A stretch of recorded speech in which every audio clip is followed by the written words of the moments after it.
Una nitong kaunon. Dili ko mag-rice. Kanilang kung kaunon jud kay wala na. Taba na ng tiyan ako. Nga unat ha. Natin ngayon mga housewife, no? Cloudy.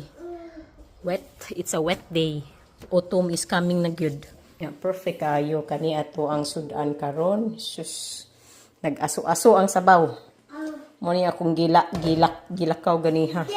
Pinaspasay ko. Abi kog mabiyaan ko sa bus. Palit ko og kani karne. Atay ukra, gamay na neto kan mais.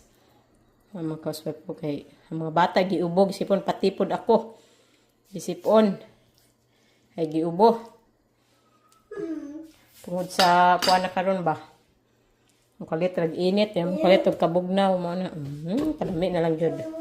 Ito ang butangan ani fresh from the backyard, from the garden o pichay og talbos ng kamote.